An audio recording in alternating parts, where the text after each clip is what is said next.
Good morning बच्चों। आज हम लोग लेसन 15 लैंग्वेज में लेसन 15 काल मतलब टेंस, इसके बारे में हम लोग बच्चों क्लास में अपनी पढ़ चुके हैं। आज हम लोग इसको दोबारा वीडियो के माध्यम से आपको बताने जा रहे हैं। सबसे पहले आप देखिए बच्चों इसमें कि काल क्या होता है ना। तो जिस शब्द से काम करने का बोध होता है उसे क्या कहते हैं? क्रिया। और ऐसा कोई काम नहीं हो सकता है बच्चों कि जिसका कोई समय ना हो, अर्थात जो भी हम काम करते हैं उसके लिए कुछ न कुछ ऐसा समय होता है, वो समय के अंदर ही हमको कार्य को करना होता है। तो इसलिए बच्चों बताया गया है कि समय का जो प्रभाव होता है वो प्रत्येक वस्तु पर पड़ता है और उसके फलस्वरूप वस्तु का रूप बदल जाता है। अतः समय का बोध कराने के लिए क्रिया का रूप परिवर्तन या रूपांतर ही क्या कहलाता है बच्चों? काल कहलाता है। ठीक है।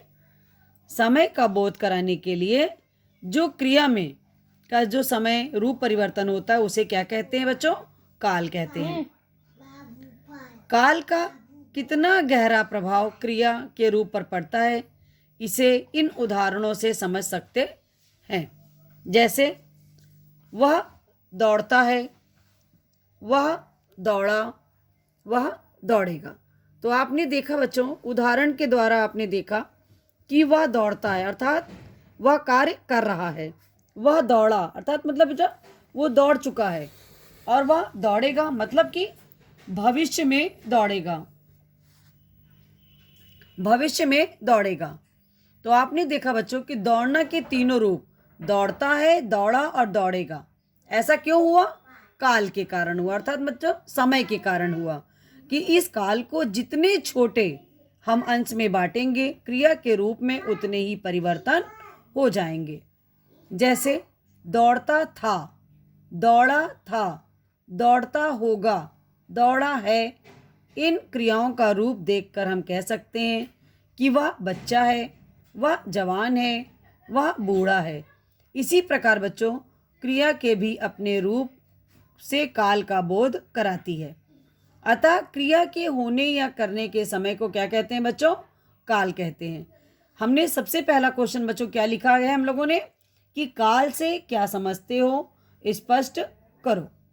तो यहाँ से बच्चों आंसर लिखना कि समय का बोध कराने के लिए क्रिया का रूप परिवर्तन या रूपांतर ही काल कहलाता है, अर्थात क्रिया के होने या करने के समय को काल कहते हैं। ये तो हो गया बच्चों क्वेश्चन नंबर 1 का आंसर। अभी आपने देखा कि काल अर्थात समय किसे कहते हैं। अब आप देखेंगे कि काल के कितने भेद होते हैं। तो काल के बच्चों मुख्यतः 3 भेद होते हैं: भूतकाल, वर्तमान काल और भविष्यत काल। सबसे पहले हम लोग पढ़ते हैं बच्चों भूतकाल। भूतकाल से बच्चों क्या होता है? जो कार्य हमारा बीत जाता है, समय बीते हुए समय में होता है, उसे क्या कहते हैं? भूतकाल। जैसे वह पिछले वर्ष आया था, मतलब आया था पिछले वर्ष। राम ने पिछले साल परीक्षा दी थी। तो ये आप इन उदाहरण के द्वारा आप देख सकते हो, समझ सकते हो कि ये आपका समय कब हुआ? भूतकाल में, बीते हुए समय में। अब आप देखोगे कि भूतकाल के भी बच्चों 6 भेद होते हैं। कौन कौन से? सामान्य भूत, आसन्न भूत, पूर्ण भूत, अपूर्ण भूत, संदिग्ध भूत, हेतु मद भूत। तो ये 6 हैं बच्चों, जिसमें से हम लोग सबसे पहले देखते हैं सामान्य भूत। सामान्य भूत क्या होते हैं? जो बीते हुए समय का बोध तो होता है, परंतु उससे ये नहीं पता चलता बच्चों कि कोई कार्य कब समाप्त हुआ, अर्थात उसके समाप्त होने का समय उसमें नहीं पता चलता है। इसलिए उसको क्या कहते हैं?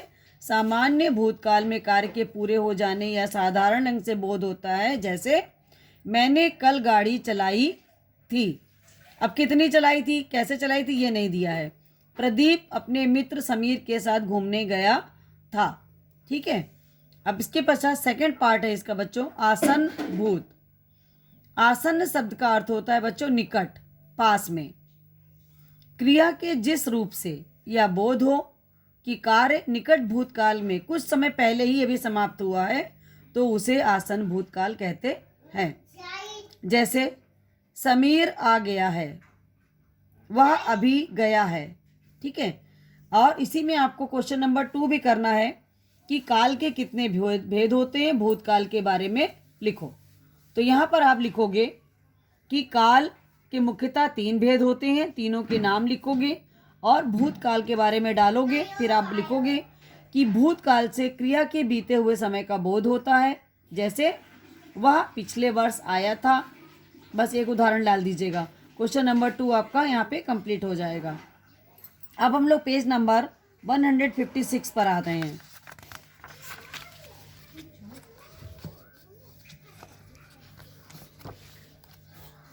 इसमें देखिए पूर्ण भूत, इससे यह बोध होता है कि काम भूतकाल में ही समाप्त हो चुका है था, निकट भूतकाल में नहीं। इसलिए क्रिया का संबंध वर्तमान से यहाँ पर बिल्कुल नहीं होता है। जो कार्य पूरे समय से मतलब भूतकाल में ही पूरी तरह से समाप्त हो जाता है उसे पूर्ण भूतकाल कहते हैं। उसने सच कहा था, वह कल आई थी। नेक्स्ट देखिए अपूर्ण भूत। अपूर्ण भूत जैसे आप समझ रहे हैं, पूर्ण भूत का मतलब पूरी तरह से भूतकाल, अपूर्ण मतलब कि उसमें कुछ समय जो है भूतकाल का प्रारंभ हो चुका होता है और उसके पूरा होने के बारे में पता नहीं होता है कि अभी वो कार्य पूरा हुआ है या नहीं। जैसे वह गाता था, सुनीता आ रही थी, वह पढ़ रहा था। तो ये हो गया बच्चों यहाँ तक अपूर्ण भूत। अब हम लोग आते हैं नेक्स्ट पे संदिग्ध भूत। इसमें बच्चों क्या होता है कि अनुमान का बोध होता है और क्रिया के होने में संदेह का भाव प्रकट किया जाता है कि कंफर्म नहीं होता है, संदेह रहता है कि क्रिया किस समय में हो रही है। जैसे इसलिए ऐसी क्रिया से यह स्पष्ट बोध नहीं होता कि काम पूरा हुआ या नहीं। तुमने देखा होगा, कब देखा होगा, क्या देखा होगा, इसके बारे में पूरा क्रिया का पता नहीं है। उसने पढ़ा होगा। तो देखिए ऐसी क्रियाएं क्या होती हैं, समानार्थक होती हैं, निश्चयार्थक नहीं। अर्थात इनसे काम के होने की संभावना का भाव होता है। अब आप देखते हैं जैसे अवश्य, शायद, ऐसे शब्दों का प्रयोग करके हम निश्चित या संदेह की भावना पर जोर दिया जाता है। वह अवश्य ही गया होगा, शायद वह गया होगा।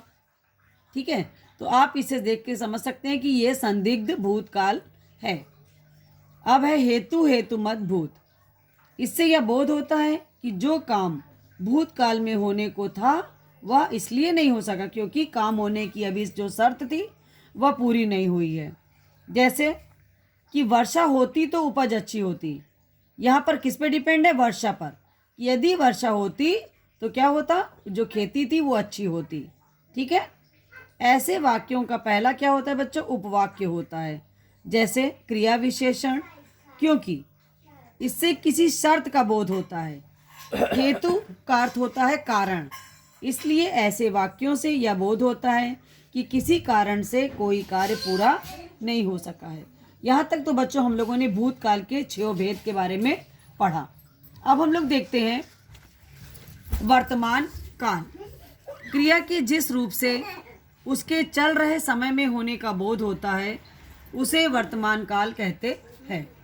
वर्तमान काल में क्या होता है बच्चों, कभी नहीं बदलने वाला जो सत्य होता है उसका बोध होता है। जैसे वह खाता है, दूध उजला होता है।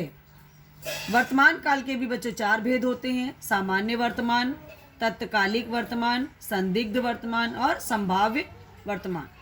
हमारा तीसरा क्वेश्चन है कि वर्तमान काल के कितने भेद होते हैं, लिखो। तो इन चारों के नेम लिखोगे, ठीक है, और इनका उदाहरण लिखोगे। जैसे पहला है सामान्य वर्तमान। इससे यह बोध होता है कि कोई काम वर्तमान समय में सामान्य रूप से होता है। वह खेलता है, वे पढ़ते हैं। तो यहाँ पर देखिए ता है, ते है, ती है। इसकी रचना इस प्रकार से होती है धातु से।